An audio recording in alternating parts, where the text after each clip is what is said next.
Engineer साहब साथ साथ बराए मेहरबानी ये बताएं कि आपने आपकी मैंने एक वीडियो देखी है और जब आपके ऊपर एफआईआर हुई तो आप काफी गुस्से में भी आए थे। आपने कहा था कि मैं छोड़ूंगा नहीं, नहीं मैं मुल्क से बाहर भागूंगा, मैं इधर ही खड़ा हूं और मैं तुम्हारी कब्रों के ऊपर जाकर विक्ट्री का निशान बनाऊंगा। आपको गुस्सा जी, क्यों जी, चढ़ा? जी। जी, गुस्सा इसलिए चढ़ा कि देखें 22 करोड़ की अवाम में एक अकेला शख्स हूँ मैं, जिसके सर की कीमत लगाई जा रही है। जिसके स्टूडेंट्स की तादाद तुम्हारे सारे फ़िरकों के मौलवियों के तमाम यूट्यूब चैनल्स जमा किए जाएँ, उनकी व्यूअरशिप जमा की जाए, इंटरनेशनल स्पीकर्स भी उठा लें, चाहे डॉक्टर ज़ाकिर नाइक को उठा लें और लोगों को, उनसे बढ़कर है।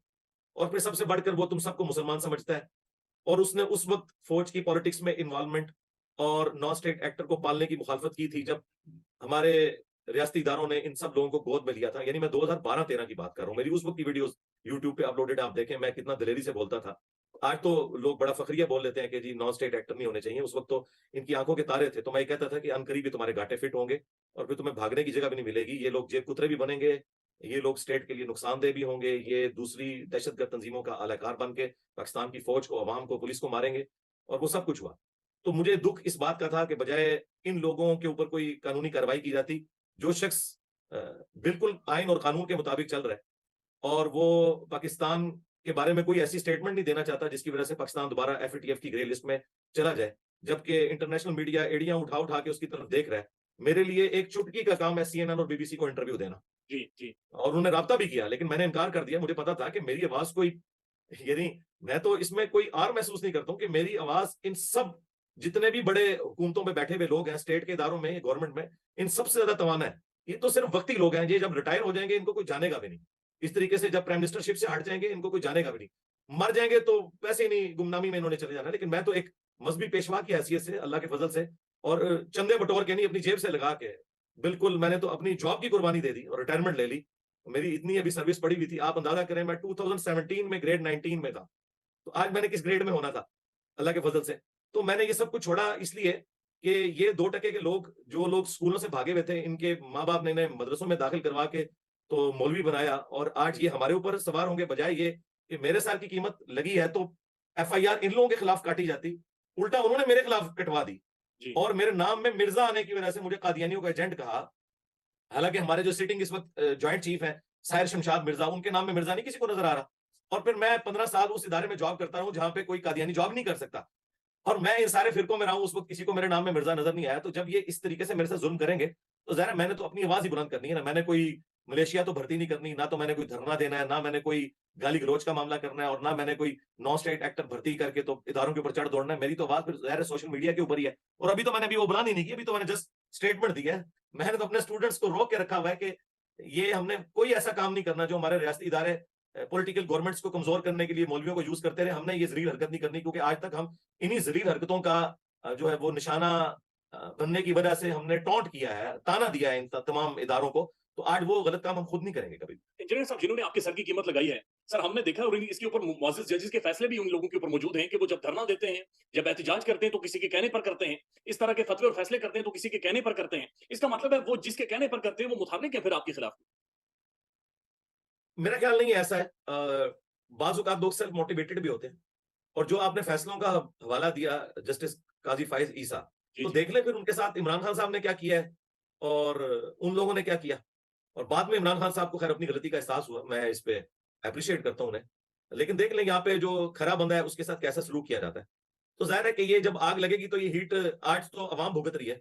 कल फिर ये इन लोगों तक भी पहुँच जाएगी जो बाहर बैठ के एयर कंडीशन कमरों में वाई-फाई पे बैठ के इंटरनेट पे एक-दूसरे को चीज़ें शेयर करवा के इन चीज़ों के मज़े ले रहे हैं। तो कब तक लेंगे? हम तो भुगत रहे हैं, ठीक है? तो इन पे भी बुरा वक़्त आ जाएगा अगर ये लोग पीछे इन्वॉल्व हैं। लेकिन मैंने आपको कहा कि चूँकि मुझे इस चीज़ का सबूत नहीं मिला, जी। इसलिए मैं यानी इस हवाले से कोई वर्डिक्ट दे नहीं सकता। मैं तो ज़ाहिर के ऊपर फ़तवा लगाऊँगा।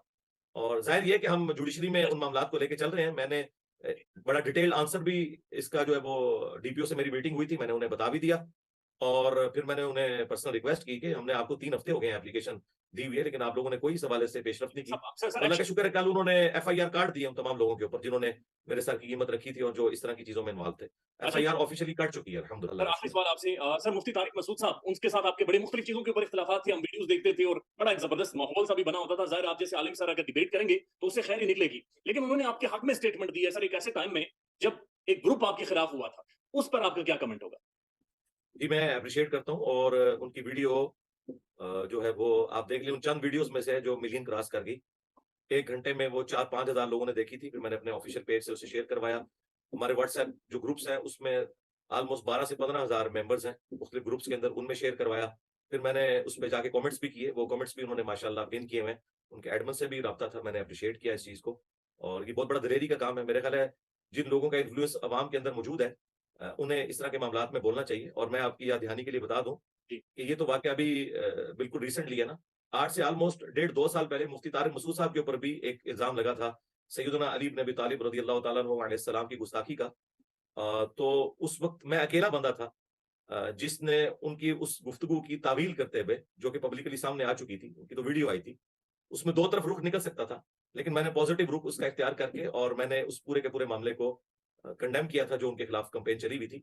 लेकिन इनका कोई भी इनके फिरके का आलिम दीन उनकी सपोर्ट में खड़ा नहीं हुआ था। मेरा तो किसी फिरके में नहीं होना, मेरे साथ किसी का खड़ा ना होना या खड़ा होना वो बराबर है। लेकिन ये अफ़सोस की बात है कि इनके अपने मक्तब फ़िक्र के हज़ारों उलमा मौजूद हैं। सिर्फ मौलाना फज़लुर रहमान साहब के हाथ पे 5 लाख से ज़्यादा उलमा ने बैत की हुई है। कोई भी बंदा तैयार नहीं हुआ। और उससे भी कई साल पहले जुनैद जमशेद साहब पे जब इल्ज़ाम लगा, तो तारिक जमील साहब भी उनका साथ छोड़ के, तो मैंने उस वक़्त भी ये स्टांस लिया था। अल्लाह का शुक्र है कि अल्लाह ताला ने मेरे इस इखलास का फल मुझे दिया है कि मुफ्ती तारिक मसूद साहब की ज़ुबान पे हक जारी हुआ है। सर, ये आपकी अकेडमी के दरवाजे पर किसी ने आप एक बड़ी नाज़ेबा वीडियो बनाई है, वो आपकी नज़र से गुज़री होगी? हाँ जी, वो नाज़ेबा जो वीडियो बनी थी, वो हमने एप्लीकेशन दी हुई थी। उस शख्स का नाम भी एफआईआर में आ चुका हुआ है। और अब आप अंदाज़ा करें कि ये लोग दीन की तबलीग करने वाले लोग हैं, इस तरीके से जो वीडियो बनाता है, वो किस मुँह से दीन का नाम लेगा? तो मुझे तो पर्सनली इससे फ़ायदा ही हुआ है कि मैं उलमा का असली चेहरा लोगों के सामने एक्सपोज़ करने में कामयाब हो गया हूँ, कि ये लोग देख लें किस किस्म की हरकत कर रहे हैं। तो इससे अलावा भी मतलब मुख्तलिफ चीज़ें वीडियोज़ में आती रहती हैं, गाली-गलौच की शक्ल में। तो अगर अल्लाह के नबी अलैहिस्सलाम को गालियाँ दी गईं और वो गालियाँ कुरान में रिपोर्ट हुई कि काफ़िरों ने किस लेवल तक जाके नबी अलैहिस्सलाम को तकलीफ दी, तो हम तो आप सल्लल्लाहु अलैहि वसल्लम के गुलामों के कदमों की खाक के बराबर भी नहीं है। अगर हमें इस तकलीफ से गुज़रना पड़ रहा है, तो हम अपने नबी अलैहिस्सलाम की तकलीफ को, सैयदना हुसैन इब्न अली की तकलीफ को याद करके ये तकलीफ झेलना हमारे लिए आसान हो जाती है, अल्हम्दुलिल्लाह। इंजीनियर मोहम्मद अली मिर्ज़ा साहब, सर बहुत-बहुत शुक्रिया आपका। थैंक यू सो जज़ाकल्लाह मच। Thank you. जज़ाकल्लाह खैर।